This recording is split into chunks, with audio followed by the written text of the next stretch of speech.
Hello everyone, this is doctor Monisha. Welcome back to my channel self learning. UGC NET दिसंबर को target करते हुए हमने अपना नया बैच स्टार्ट किया है और अब पेपर 1 की हमारी आज की नेक्स्ट क्लास है।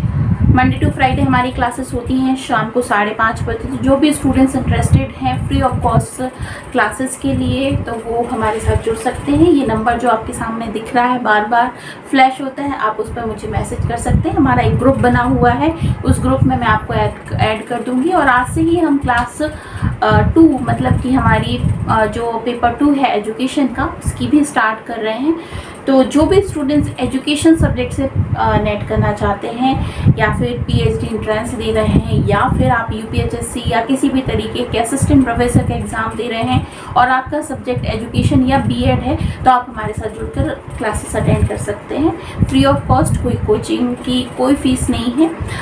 मैं पूरा सिलेबस कवर करती हूँ, साथ ही साथ में जो भी आपको रिक्वायर्ड नोट्स होते हैं वो देती हूँ। पीवाईक्यू सेशंस होते हैं, प्रैक्टिस सेशंस होते हैं और वो सारे क्वेश्चन मैं आपको उपलब्ध करा देती हूँ। आज बहुत सारे न्यू मेंबर्स हैं जो ऐड हुए हैं हमारे ग्रुप में, पेपर 1 के और पेपर 2 दोनों के भी। तो उन सभी का वेलकम करती हूँ अपने इस चैनल में और आशा करती हूँ कि आपने जिस भी उद्देश्य से हमारे इस चैनल को ज्वाइन किया है या फिर हमारे ग्रुप को ज्वाइन किया है, आपका वो उद्देश्य पूरा हो। मैं अपनी तरफ से 100% दूंगी, आपको भी अपना 100% देना है ये करके कि आपको हमारे साथ रेगुलर जुड़ना है। क्लास के टाइम पे आप क्लास ज्वाइन करें तो बहुत सही होगा, क्योंकि उससे अगर आपका कोई क्वेश्चन होता है उसी समय मैं आंसर कर सकती हूँ। बाकी बाद में आपके जो कमेंट्स होते हैं उसका आंसर मैं करती हूँ। बाकी फिर भी आपका कोई क्वेश्चन रह जाता है तो आप ग्रुप में पूछ सकते हैं। टेलीग्राम लिंक आपको मैंने शेयर की है ग्रुप में और डिस्क्रिप्शन बॉक्स में भी आपको टेलीग्राम की लिंक मिल जाएगी, उससे ज़रूर ऐड हो जाइएगा। क्योंकि टेलीग्राम एक ऐसा चैनल होता है जिसमें कि अगर इसके पहले भी मैंने जितने भी वीडियोस शेयर किए हैं, जितने भी पीडीएफ शेयर किए हैं, जितना भी मटेरियल मैंने सेंड किया है वो भी आपको वहाँ पर मिल जाता है। बार बार उसे सेंड करने की ज़रूरत नहीं होती है। तो टेलीग्राम में बहुत सारा मैटर आपको मिल जाएगा, पीडीएफ के फॉर्म में, वीडियो के फॉर्म में या फिर वर्ड डॉक्यूमेंट के फॉर्म में, इमेजेस के फॉर्म में। तो आप वहाँ जाकर ज्वाइन करेंगे तो बहुत सारा मटेरियल आपको मिलेगा। तो टेलीग्राम से आप ज़रूर ज्वाइन हो जाइएगा। अपकमिंग वीडियोस की जो नोटिफिकेशंस होती हैं, इंफॉर्मेशन होती हैं, पीडीएफ्स होते हैं, वो भी मैं उधर शेयर कर देती हूँ। तो चलिए स्टार्ट करते हैं आज की क्लास, जिसमें आज हमारा जो टॉपिक है, चूँकि सारे ही स्टूडेंट्स जो हैं वो पेपर 1 की प्रिपरेशन कर रहे हैं, ये हमारी पेपर 1 की क्लास है। तो मैंने आपसे सबसे कहा था कि इस तरह से आप अपना जो सिलेबस है उसे डाउनलोड करके प्रिंट निकाल लीजिएगा। तो प्रिंट करने से फ़ायदा ये हो जाता है कि हमारे सामने एक ऑब्जेक्ट होता है ना।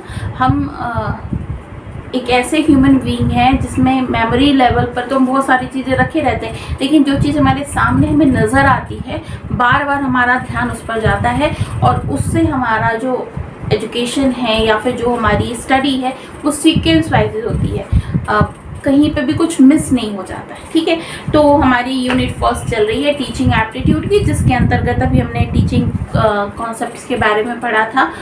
साथ ही साथ में हमने मेथड्स ऑफ टीचिंग तक पढ़ लिया है और यहाँ पर अब मैं आज स्टार्ट कर रही हूँ आपको लेवल ऑफ टीचिंग के बारे में। बहुत ही इम्पॉर्टेंट एक टॉपिक है जिससे बहुत ज़्यादा क्वेश्चंस आते हैं। तो इसको हम स्टार्ट करते हैं, आज इसको फिनिश कर देंगे लेवल ऑफ टीचिंग्स को, क्योंकि 3 लेवल होते हैं इसके और इससे बहुत ज़्यादा क्वेश्चन पूछे जा रहे हैं। तो ध्यान रखिएगा, हिंदी और इंग्लिश दोनों ही भाषाओं में समझाने की कोशिश करूँगी मैं। तो जो भी स्टूडेंट्स हैं वो उस हिसाब से अपना जो भी आपकी लैंग्वेज हो उसमें समझने की कोशिश कीजिएगा। ठीक है, चलिए स्टार्ट करते हैं। लेवल ऑफ टीचिंग का अर्थ होता है शिक्षण का स्तर। देखिए बात इतनी है कि जब हम बच्चे होते हैं, जैसे कि आपके घर में जो छोटे बच्चे होंगे, जैसे प्राइमरी सेक्शन के होंगे, फिर उसके बाद में थोड़ा मिडिल सेक्शन में आते हैं, फिर हायर सेक्शन में आते हैं, फिर जाकर हाई स्टडीज़ यानी कि कॉलेजेस में करते हैं, तो सभी का जो स्तर होता है टीचिंग का ना वो अलग अलग होता है। अब आप एक छोटे बच्चे को जो आज पहली बार क्लास अटेंड कर रहा है या फिर पहली बार उसने फॉर्मल फॉर्मल एजुकेशन में कदम रखा है उसको आप उस स्तर से नहीं पढ़ाओगे जितना आप एक पढ़े लिखे बच्चे को पढ़ाओगे। यानी कि एक 12th का बच्चा है और एक नर्सरी का बच्चा है, दोनों को पढ़ाने का जो तरीका होगा वो अलग अलग होगा, क्योंकि उनके जो दिमाग के स्तर हैं, मेमोरी का स्तर है, उनके समझने का स्तर है, वो अलग अलग है। ठीक है, तो इसी स्तर को शिक्षण के जो ये स्तर है ना, जो डिफाइंड है, अलग अलग तरह से डिफाइंड है कि एक छोटा बच्चा है, फिर उसके बाद थोड़ा बड़ा हुआ, फिर और बड़ा हुआ, और उसके बाद हम उसकी स्टडी वैसे ही करवाते हैं जितना उसका उम्र होती है, जितना उसका स्तर होता है। और इसी स्तर को कहा जाता है लेवल ऑफ टीचिंग, यानी कि शिक्षण का स्तर। ठीक है, तो किसने दिया था ये, किसकी संकल्पना थी ये, तो मॉरिसन एल बिग्गी ने दिया था ये 1976 में। इसको आप याद रखिएगा, 1976 में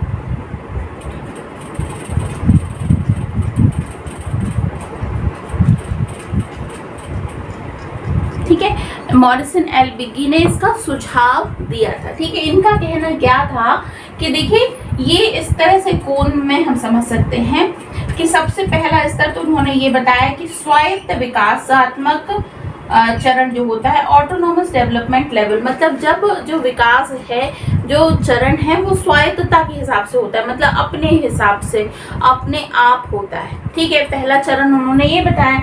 दूसरा बताया कि जब फॉर्मल एजुकेशन स्टार्ट हो जाता है तो पहला जो ये स्तर होता है वो क्या होता है, मेमोरी लेवल पर होता है। इसको स्मृति का स्तर कहा जाता है। ठीक है, किसका, स्मृति का, मतलब छोटा बच्चा जो होता है ना वो सारी चीजें ध्यान रखता है, याद रखता है। जैसे आप किसी छोटे बच्चे को आप जानते हो तो उसको अगर A से Z तक लेटर्स याद कराए जाएंगे ना तो वो याद करेगा, उसको समझेगा कुछ नहीं, बस क्या करेगा, याद कर लेगा सारी चीजों को, कलर्स के name, counting 1 to 2, 1 to 10, 1 to 20 वो याद कर लेता है। तो उसका सारा ही जो शिक्षण है वो किस स्तर पर होता है, मेमोरी स्तर पर होता है। समझ उसको अभी कुछ नहीं आ रहा है, सिर्फ क्या हो रहा है, वो मेमोराइज कर रहा है, याद कर रहा है। दूसरा स्तर जो उन्होंने बताया है वो क्या है, अवबोध, मतलब कि समझ। अब आता है समझ का लेवल, यानी अंडरस्टैंडिंग लेवल। सेकेंड स्टेप क्या हो जाएगा, अंडरस्टैंडिंग लेवल। और थर्ड हो जाता है रिफ्लेक्टिव, यानी कि चिंतन का स्तर। ठीक है, ये तीसरा स्तर हो जाता है। ये आपकी जो स्टेज होती है, जीन पियाजे के अनुसार आपने विकास की अवस्थाएं पढ़ी हैं। हम आगे जाकर जब साइकोलॉजिकल स्टडी करेंगे तो हम जीन पियाजे की या बहुत सारी अलग अलग विकासात्मक अवस्थाएं पढ़ेंगे, लेकिन उनके हिसाब से ये क्या था, आपका जो बाल अवस्था है वो, फिर उसके बाद यहाँ पर आ जाती है आपकी कॉन्क्रीट स्टेट, और ये हो जाती है जो मूर्त संक्रियात्मक अवस्था होती है और एक अमूर्त संक्रियात्मक होती है, यानी कि कॉन्क्रीट और ये एब्स्ट्रैक्ट थिंकिंग वाली स्टेज हो जाती है, जहाँ पर अगर आपके सामने कोई ऑब्जेक्ट फिजिकली प्रेजेंट नहीं है उसके बारे में भी आप चिंतन कर सकते हैं। ठीक है ना, तो बिग्गी के अनुसार, बिग्गी ने ये संकल्पना दी, सुझाव दिए, उन्होंने बताया कि ये 3 स्तर होते हैं। इसको कहा जाता है first memory level of teaching, second understanding level of teaching, और तीसरा होता है reflective level of teaching. Clear हो गया, स्मृति के आधार पर शिक्षण, अवबोध के आधार पर शिक्षण और चिंतन के आधार पर शिक्षण। तो पहला जो है उसको समझ लेते हैं हम, MLT, यानी कि मेमोरी लेवल पर टीचिंग क्या होता है। इसके बारे में जो बात कही है वो किसने कही है, हार्वर्ड ने कही है। हार्वर्ड की पंचपदी आपने पढ़ी होंगी। हार्वर्ड जो है बहुत ज़्यादा उन्होंने काम किया है शिक्षा के उद्देश्यों के बारे में, शिक्षा के चरणों के बारे में बहुत सारा इन्होंने काम किया है। तो इन्होंने बताया मेमोरी लेवल के बारे में, इन्होंने बहुत ज़्यादा एक्सप्लेन किया है उसको। उन्होंने बताया कि किस तरीके से एक बच्चा जो है वो, छोटा बच्चा जो है वो मेमोरी आधारित शिक्षण करता है या मेमोरी पर आधारित टीचिंग करता है। तो इसमें हार्वर्ड के अनुसार क्या बताया गया है कि आपका जो शिक्षण है वो किस स्तर पे होगा, याद करने के स्तर पे। किसी भी एक छोटे बच्चे को जिसकी अभी स्कूल में नाम लिखवाया गया है, तो उसको आप थोड़ा सा ऑब्जर्व कीजिए, उसको सारी चीज़ें याद कराई जाती है। बच्चा, बेटे उससे पूछा जाता है आपका नाम क्या है, याद कर लो। अगर बच्चे का नाम राहुल है, बेटा आपका नाम क्या है, राहुल है। आपके पापा का नाम क्या है, सौरभ है, आपकी माता का नाम क्या है, नीता है, जो भी है, ठीक है। तो उसे हर चीज़ याद कराई जाती है। जब उससे पूछा जाता है कि आपका नाम क्या है, तो वो याद करके बोलता है हाँ मेरा नाम राहुल। उसको मतलब नहीं है, मालूम नहीं है कुछ चीज़ के बारे में, सिर्फ क्या कर रहा है, वो याद कर रहा है। इसीलिए जो छोटे बच्चों की क्लास की जो बुक्स होती हैं वो कैसी बनाई जाती हैं, उसमें बड़े बड़े पिक्चर्स बनाए जाते हैं, बड़े बड़े फोटोज़ इस तरह से बनाए जाते हैं, ताकि बच्चे के अंदर वो क्या हो जाए, उन पिक्चर्स के माध्यम से उस चीज़ को मेमोराइज कर पाए, याद कर पाए। ए फॉर एप्पल ही पता रहेगा उसको, अगर एप्पल पढ़ा है। अगर आप ए फॉर कुछ और चीज़ उसको बताते हो तो वो कहेगा नो, ए फॉर एप्पल। क्यों? क्योंकि उसने उस चीज़ को याद किया है। ये समझ जो स्तर है, वो समझ उसका बाद में डेवलप होता है जब वो इस लेवल पर आ जाता है। अभी सब क्या करता है, वो याद करता है। तो हॉवर्ड ने बताया, हॉवर्ड के अनुसार इन्होंने मेमोरी लेवल ऑफ टीचिंग के बारे में उन्होंने बताया कि सारी ही चीज़ें जो डिज़ायरेबल कंटेंट होता है उस चीज़ को वो क्या करता है, याद कर लेता है, सारी चीज़ों को मेमोराइज कर लेता है। तो यहाँ पर किस आधार पर शिक्षण होता है, सूचना के आधार पर होता है। जो भी सूचना उसे प्रोवाइड की जाती है उसको बच्चा सीखता है, ठीक है। स्टिमुलस प्रक्रिया रिस्पॉन्स होता है। स्टिमुलस रिस्पॉन्स का मतलब क्या होता है, उत्तेजना प्रक्रिया। जैसे आपने जो पेवलव का एक्सपेरिमेंट था जिसमें क्या था कि कुत्ते के सामने कुछ खाना रखा जाता है तो उसकी लार निकलने लगती है ना। तो क्यों निकलने लगती है, क्योंकि जैसे ही वो खाना देखता है या खाने की घंटी की आवाज़ सुनता है तो उसको समझ में आने लगता है कि हाँ अब मुझे कुछ खाना मिलने वाला है। तो यहाँ पर भी ये मेमोरी लेवल के समय में बच्चों के अंदर उत्तेजना की प्रक्रिया का विकास होता है और उस कारण से ही वो सीखते हैं, ठीक है। तो मेन बात यहाँ पर क्या हो जाता है, लर्निंग यानी कि अधिगम का जो मेन सोर्स होता है वो याददाश्त के तौर पर होता है। प्रतिधारणा, बार बार उसको बार बार रिवाइज किया जाता है और उसके बाद फिर जरूरत पड़ती है तो उस चीज़ का रिप्रोडक्शन करा जाता है, मतलब पुनरुत्पादन किया जाता है, ठीक है। तो मेमोरी लेवल ऑफ टीचिंग के बारे में आपको समझ में आ गया क्या है। इसका जो बात कही थी, किसने कही थी, हॉवर्ड ने कही थी। और इसका जो मेन कंटेंट है वो किस आधार पर होता है, याददाश्त के आधार पर होता है। लर्निंग की प्रक्रिया पर जोर दिया जाता है, रिटेंशन की प्रक्रिया पर जोर दिया जाता है, रिप्रोडक्शन की प्रक्रिया पर जोर दिया जाता है, ठीक है। अब मान लेते हैं इसके एम्स क्या होते हैं। अगर memory level of teaching MLT की बात की जा रही है तो इसके उद्देश्य क्या होंगे, तो इसके उद्देश्य विषय केंद्रित उद्देश्य होते हैं, सब्जेक्ट सेंटर्ड उद्देश्य होते हैं। मतलब बच्चे को हिंदी सिखाई जा रही है तो हिंदी को ही मेन केंद्र में रखा जाएगा। अगर उसे कलर सिखाए जा रहे हैं तो कलर्स को सेंटर में रखा जाएगा। अगर उसको काउंटिंग सिखाई जा रही है तो काउंटिंग को सेंटर में रखा जाएगा। उसी तरीके का पूरा वातावरण बनाया जाएगा ताकि वो विषय सीख जाए, है ना। उसे अपने घर के फैमिली मेम्बर्स के नेम सिखाए जा रहे होंगे तो वो सारे ही नेम उसको याद करने होंगे। तो हर बच्चे का सेंटर में क्या रहेगा, वो नेम उसको याद करने, ठीक है। उसकी माँ, उसके पिताजी, फिर ग्रैंडफादर, ग्रैंडमदर, ठीक है, मतलब ये सारे। फिर आता है मेथड्स क्या होनी चाहिए MLT के क्षेत्र में। तो मेथड्स भी विषय केंद्रित हो जाती हैं। इस तरीके के मेथड हो जो कि सब्जेक्ट ओरिएंटेड हो।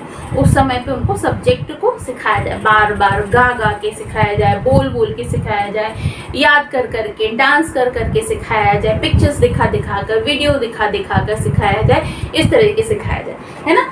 और मनोवैज्ञानिक अगर पक्ष देखा जाए इसका, तो जीन प्याजे के अनुसार जो सबसे छोटी अवस्था होती है, संज्ञानात्मक विकास की जो अवस्था होती है। संज्ञानात्मक विकास का मतलब आप समझते हैं ना, कॉग्निटिव डेवलपमेंट, जहाँ बच्चे का संज्ञान, बुद्धि का विकास, बौद्धिक विकास होता है, उस आधार पे ही यहाँ पर शिक्षण किया जाता है, ठीक है। जीन प्याजे ने अलग अलग अवस्थाएं बताई थी। पहले आया था आपका 0 से 2, जिसमें आ जाता है शैशवावस्था, जिसमें बच्चा सिर्फ छोटा हुआ होता है। फिर उसके बाद 3 से 6 वर्ष की अवस्था होती है, वो है अवस्था ये जिसमें सारी ही बातें क्या की जाती हैं, कहना चाहिए स्मृति के आधार पर उन्हें सिखाया जाता है, मेमोरी के आधार पर उनकी टीचिंग होती। क्लियर हो गया ना मेमोरी लेवल ऑफ टीचिंग। चलिए अब नेक्स्ट हम लेवल देख लेते हैं जो कि है बोध स्तर पर। मतलब अब बच्चा अंडरस्टैंड करना सीख रहा है, समझ रहा है। अगर उसका नाम राहुल है तो वो चीज़ समझ गया है, अब उसको याद करने की जरूरत नहीं कि मेरा नाम राहुल है। ये मेरे माँ हैं, ये मेरी पिता हैं, उसको याद करने की ज़रूरत है, उसको ये बात समझ में आ गई है। ठीक है, रेड कलर जो है उसको देख के वो खुश नहीं होगा बहुत ज़्यादा कि उसको पता है ये रेड कलर है, लेकिन ये छोटा बच्चा जो है वो रेड कलर को देख के खुश होगा क्योंकि उत्तेजना इसमें बढ़ेगी, है ना। चलिए आगे बढ़ते हैं हम। अंडरस्टैंडिंग लेवल ऑफ टीचिंग, जिसको ULT कहा जाता है, उसको समझ लेते हैं। चलिए बात कर लेते हैं हम जो हमारा सेकंड लेवल है टीचिंग का, या फिर स्मृति के स्तर के बाद जो शिक्षण का स्तर है वो क्या है, ULT के माध्यम नाम से जाना जाता है, मतलब अंडरस्टैंडिंग लेवल ऑफ टीचिंग, जिसमें बच्चे को समझाने पर जोर दिया जाता है कि बच्चा सीखे ही नहीं बल्कि याद ही ना रखे बल्कि समझ जाए। जो फर्स्ट स्टेज थी मेमोरी लेवल वाली, उसमें रोट लर्निंग पे जोर दिया जाता था कि बच्चे को रटा दी जाए चीज़ें, याद ही करा दी जाए, उसे समझ में आए ना आए लेकिन उसे सिर्फ याद करा दी जाए। लेकिन यहाँ पर बच्चे की जो स्मृति है वो और उसका समझने का तरीका है ना, उसका कॉग्निटिव डेवलपमेंट है, वो होना स्टार्ट हो जाता है, बच्चा समझने की स्तर पर आगे बढ़ जाता है। इस स्तर के बारे में बताया किसने, मॉरिसन ने बताया है। देखिए नाम जरूर आप याद रखिएगा किसने बताया है, क्योंकि क्वेश्चन जब बनेंगे ना तो ऑब्जेक्टिव टाइप क्वेश्चंस में कुछ भी पूछा जा सकता है। और इस समय तो ये दिक्कत हो रही है कि आपकी इतने सारे प्रश्न बन रहे हैं, तो बहुत सारे प्रश्न बनेंगे हर शिफ्ट के लिए अलग अलग, तो सब कुछ पूछा जा सकता है ना, इसलिए नाम जरूर आप याद रखिएगा। तो मॉरिसन जो है इन्होंने इस चीज़ के बारे में सुझाव दिया था, किसके बारे में, ULT के बारे में।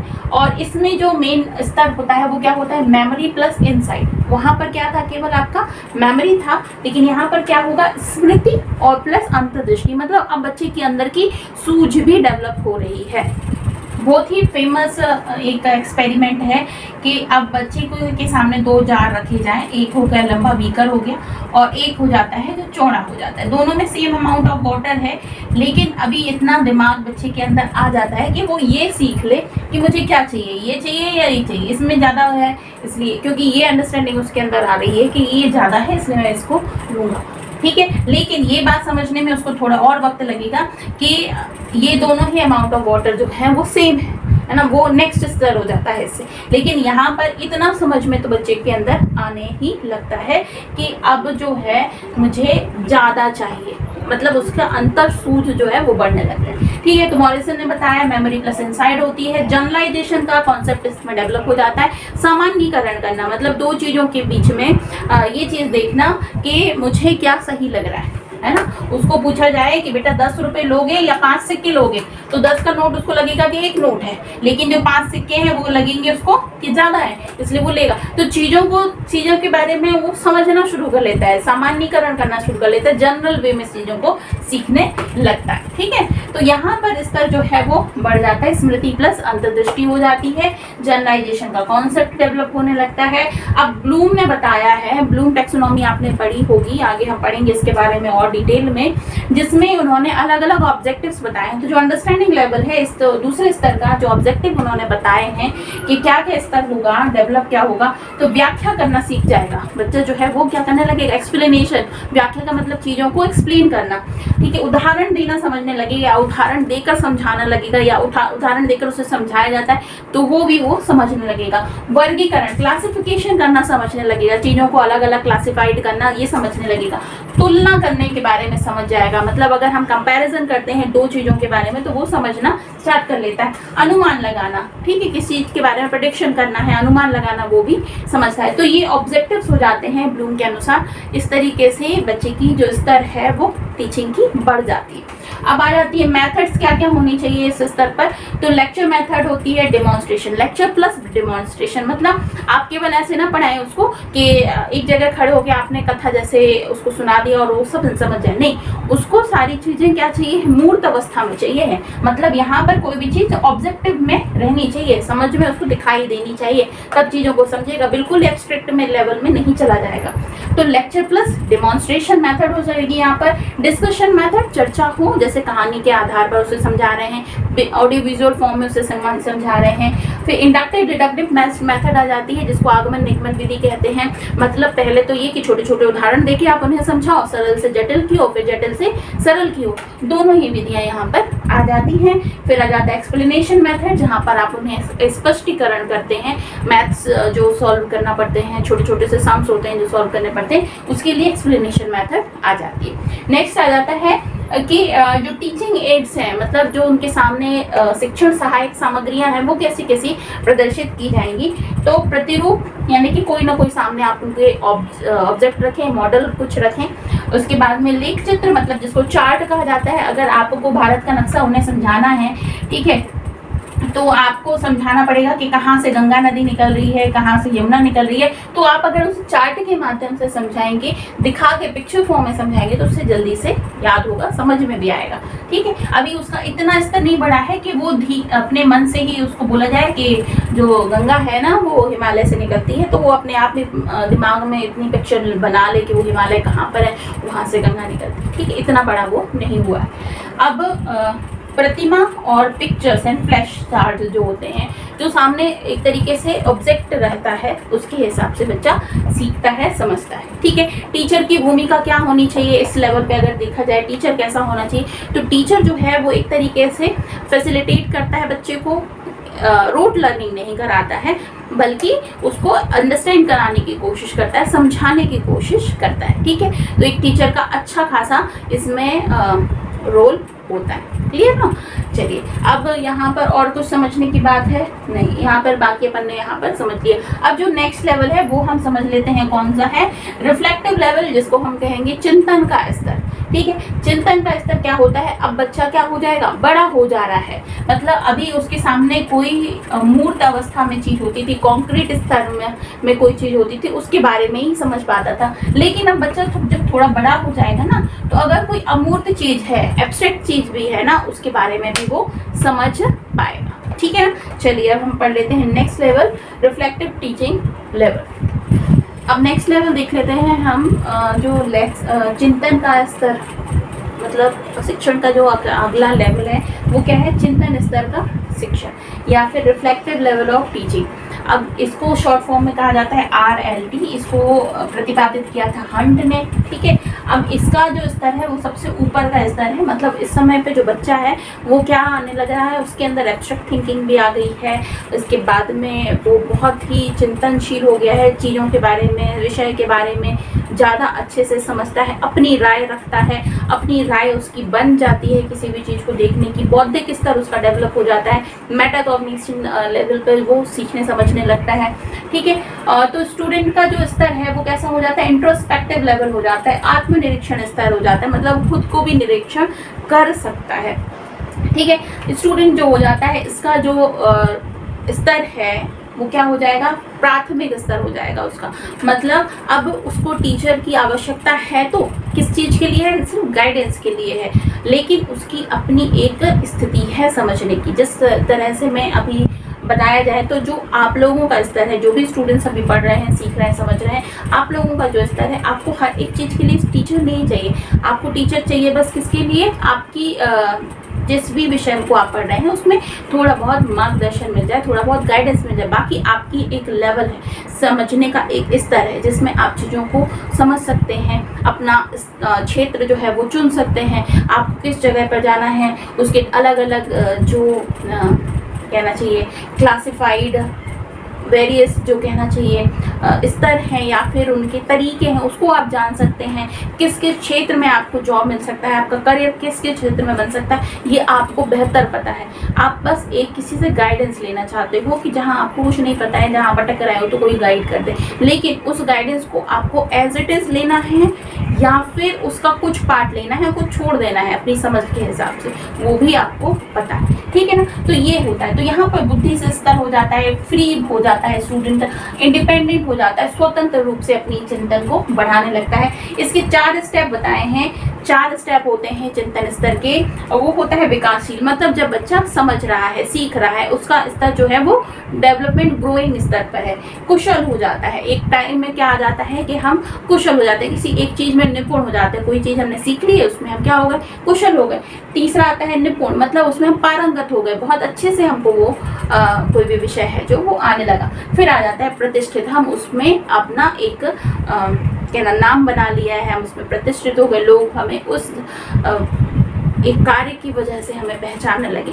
तो ये 4 स्टेप हो जाते हैं एक चिंतन के स्तर के, ठीक है ना। बच्चे का चिंतनशील जो स्तर है वो स्टार्ट हो जाता है जब हायर एजुकेशन में पहुंचता है, हायर सेकेंडरी में पहुंच जाता है, और प्रतिष्ठित स्तर हो जाता है जब वो किसी एक जगह विद्यमान हो जाता है। सपोज करते हैं आपने 10th क्लास में कॉमर्स सब्जेक्ट ले लिया। आप कॉमर्स सब्जेक्ट लेने के बाद 11th में 2 साल आपने कॉमर्स पढ़ा, ठीक है, तो आप विकासशील स्तर पर है। फिर उसके बाद आपने बीकॉम कर लिया या बीबीए कर लिया तो आप कुशल के स्तर पे आ गए। फिर आपने एमबीए कर लिया, आपने पूर्ण हो गए उसमें। फिर आप किसी एक मल्टीनेशनल कंपनी में आप जॉब में चले गए, आपने अपना बिजनेस एस्टेब्लिश कर लिया तो आप प्रतिष्ठित हो गए, ठीक है ना। ये 4 स्टेप समझ में आ गए। लेकिन केविन ए रायन, ठीक है, ये बोस्टन यूनिवर्सिटी के थे, इन्होंने ये 4 स्टेप बताए हैं। वो क्या बताए हैं? काल्पनिक मतलब पहले स्तर होता है फैंटेसी लेवल पर, हम सिर्फ कल्पना करते हैं। फिर उत्तरजीविता आ जाती है, सर्वाइवल मतलब हमको सिर्फ अपना कैसे भी करके अपना काम निकालना है।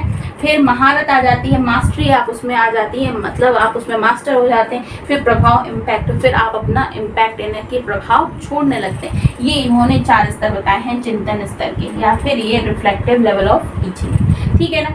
अब इसमें और क्या समझने की ज़रूरत है कि इसमें मेथड्स क्या होती हैं। तो मेथड्स इसमें लेक्चर मेथड होंगी, प्रोजेक्ट मेथड भी होंगी, अलग अलग तरह से जो स्तर होते हैं, दूरस्थ शिक्षा वाले या फिर ओपन लर्निंग वाले, ये सारे स्टेप्स इसमें आ जाते हैं। अनौपचारिक शिक्षा के बहुत सारे स्टेप्स आ जाते हैं इसमें। इसके कहना चाहिए सकारात्मक और नकारात्मक प्रभाव ये ऐसे हो जाते हैं कि एक टीचर जो है वो एक तरह से एक फ्रेंड के जैसा हो जाता है, क्योंकि अब वो बच्चा जो है वो सारी चीज़ें समझ रहा है, ठीक है। तो कई बार स्टूडेंट जो हैं वो, कई स्टूडेंट्स ऐसे होते हैं ना, बहुत ज़्यादा अपने आप को समझने लगते हैं कि वो टीचर से भी ऊपर हो गए हैं चिंतन के लेवल में, उनको भी बहुत चीज़ें। हाँ, इसमें ये भी होता है स्टूडेंट्स बहुत मिसगाइड भी हो जाते हैं, क्योंकि उनको लगता है कि उनका बौद्धिक स्तर जो है वो बहुत हाई हो गया है और वो किसी भी जगह पर अट्रैक्ट हो सकते हैं, उस जगह पर जा सकते हैं, क्योंकि वो टीचर को एक तरह से अगर वो उनके पसंद की बातें बोल रहा है तो उस चीज़ को एक्सेप्ट करते हैं,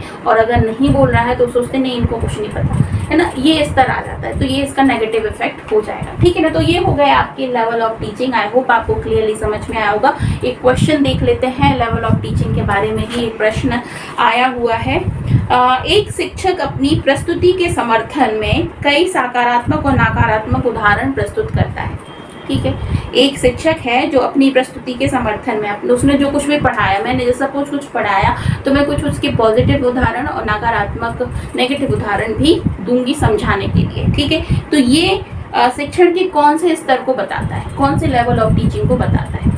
चलिए, पहला ऑप्शन आ जाता है स्वायत्त विकास का, जो ये वाला ऑप्शन था हमारा, जिसमें कि ऑटोनॉमस डेवलपमेंट लेवल था, ये बताता है। मेमोरी लेवल बताता है, स्मृति स्तर बताता है, या अंडरस्टैंडिंग लेवल बताता है, या रिफ्लेक्टिव लेवल बताता है, ठीक है। इसका आंसर आप मुझे कमेंट सेक्शन में दीजिएगा, ठीक है, या फिर तो कल हम इसका आंसर देखेंगे। बाकी आपको समझ में तो आ ही गया होगा कि अगर एक टीचर है वो उदाहरण देकर बता रहा है, पॉजिटिव पक्ष भी बता रहा है, नेगेटिव भी बता रहा है, तो वो किस स्तर के बारे में, किस स्तर पर टीचिंग कर रहा है, ठीक है। तो लेकिन आप मुझे कमेंट सेक्शन में इसका आंसर बताइएगा, बाकी मैं इसका आंसर आपको कल बताऊंगी। सो इस क्लास को ये फिनिश करते हैं। रोज़ शाम को 5:30 बजे आपको मेरे साथ जुड़ना है। जो भी स्टूडेंट्स हमारे साथ जुड़ चुके हैं ऑलरेडी, वो ये काम स्टार्ट कर दें कि अगर आपने वाकई में टारगेट किया है कि आपको दिसंबर का एग्ज़ाम फिनिश करना है या फिर टारगेट करना है JRF के लिए, तो स्टडी करना स्टार्ट कर दीजिए, नोट्स बनाना स्टार्ट कर दीजिए, क्योंकि अपने नोट्स से ज़्यादा इम्पोर्टेंट कुछ भी नहीं होता है। तो अपने नोट्स बनाइए और रेगुलर स्टडी कीजिए, और अगर फिर भी आपकी कोई क्वेरी रहती है तो मेरे साथ ज़रूर शेयर कीजिएगा, मैं उसका आंसर करने की कोशिश करूँगी। तो इस क्लास में ये फिनिश करते हैं। एजुकेशन की क्लास की टाइमिंग क्या रखी जाए ये मुझे अभी समझ नहीं आ रहा है। वैसे आज जो क्लास होगी वो 9 बजे शाम को होगी, बाकी देखते हैं क्लासेस की टाइमिंग किस टाइमिंग पर सबको शूट करेगा, उस टाइमिंग में हम रखेंगे, पर आज आपकी 9 बजे क्लास होगी। तो इस क्लास को यहीं फिनिश करते हैं, कल फिर मिलते हैं। तब तक के लिए अपना बहुत ख्याल रखिए, स्टडी करते रहिए। This is Monisha signing off, bye bye.